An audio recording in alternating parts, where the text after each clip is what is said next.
Los años 50 fueron el inicio de una serie de cambios estructurales en el país.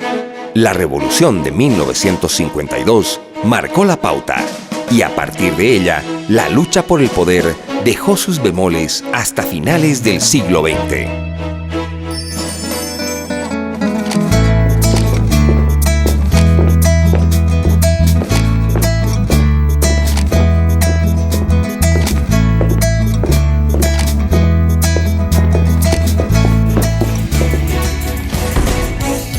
Historia de los tributos en Bolivia. La Revolución Nacional de 1952 dio paso a grandes procesos de transformación, como la nacionalización de las minas, la reforma agraria, el voto universal y la reforma educativa. Al satisfacer estas demandas, se produjo un déficit fiscal, dada la existencia de un reducido universo tributario y donde además persistía un problema de evasión permanente. Se promulgó el primer Código Tributario, se creó el Registro Único de Contribuyentes, RUC, y surgieron nuevos impuestos. En 1957, a través del Decreto 5000, se implantó la obligación de emitir facturas por todo tipo de ventas.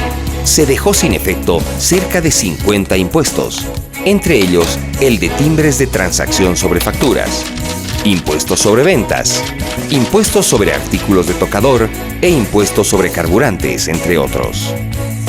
Durante el gobierno del general Alfredo Obando, se derogó el Código de Petróleo Davenport.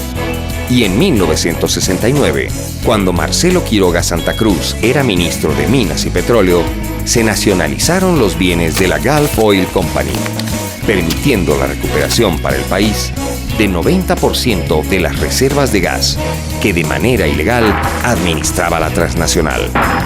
Resultado de esta nacionalización es el ingreso de Bolivia al mercado internacional del gas, exportando el energético a Argentina y facturando más de 4.500 millones de dólares en 20 años, dinero que sostuvo en ese periodo a la economía nacional. En mayo de 1970, mediante decreto supremo, se reestructura la Dirección General de la Renta Interna y de sus dependencias, bajo el denominativo de Servicio Nacional de la Renta Interna, cuya función principal fue aplicar, recaudar, fiscalizar los tributos internos y desarrollar una conciencia tributaria en el país. También se realizaron las gestiones para la promulgación del primer Código Tributario y por primera vez se llevó a cabo en la ciudad de La Paz un curso sobre tributación. Entre 1970 y 1975, los ingresos en la economía boliviana estaban conformados en un 44% por la explotación de gas y minerales. Esa bonanza permitió que el gobierno de facto de Hugo Banzer no se ocupe de fortalecer la base interna de recaudación. Incluso en el tema impositivo interno, el Estado implementó una lotería de facturas que ocasionaba más problemas que soluciones. En 1975, el gobierno contrató a la misión encabezada por Richard Musgrave. Se realizó un estudio de reforma fiscal de gran amplitud, el cual consistía en fortalecer la base interna de recaudación a través de la ampliación de los impuestos internos, sugiriendo la creación del impuesto al valor agregado, IVA, impuesto a los profesionales, al consumo específico, a la herencia, a los asalariados y a la propiedad, entre otros. En esta década se da énfasis a la explotación petrolera y agrícola, generando un gran desarrollo en el oriente del país. Los recursos destinados para llevar adelante este desarrollo provinieron directamente de los tributos mineros y de préstamos del exterior. Tras una serie de gobiernos militares, en 1982 volvió la democracia con el gobierno de la UDP. La situación económica era delicada. Por la hiperinflación, el dinero tenía valor mínimo. Las recaudaciones de impuestos eran casi nulas. Bolivia suspendió los pagos por la deuda externa.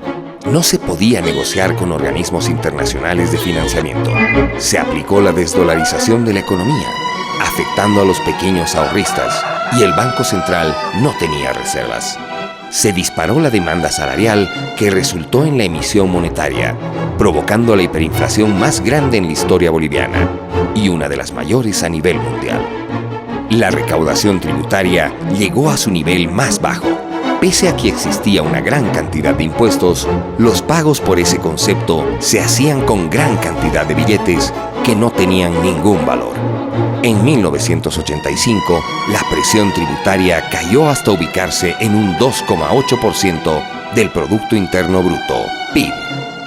Estimados conciudadanos, la patria se nos está muriendo y es preciso no eludir ningún recurso para un tratamiento. Ese mismo año, el gobierno promulgó el Decreto 21060, en el que se incluyeron medidas de orden fiscal, de control monetario, de liberalización de la economía, de privatización, de fijación de impuestos e incluso regulaba los feriados nacionales, estableciendo un nuevo modelo económico denominado neoliberal.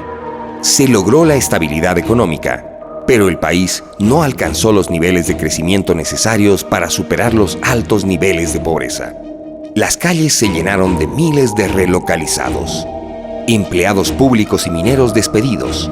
Se creía que estos serían contratados por el sector privado, asumiendo el liderazgo en la economía. Estas medidas indujeron la depresión y un alto costo social para los sectores más deprimidos del país. Se incrementó la economía informal. Las principales ciudades se vieron inundadas por vendedores callejeros.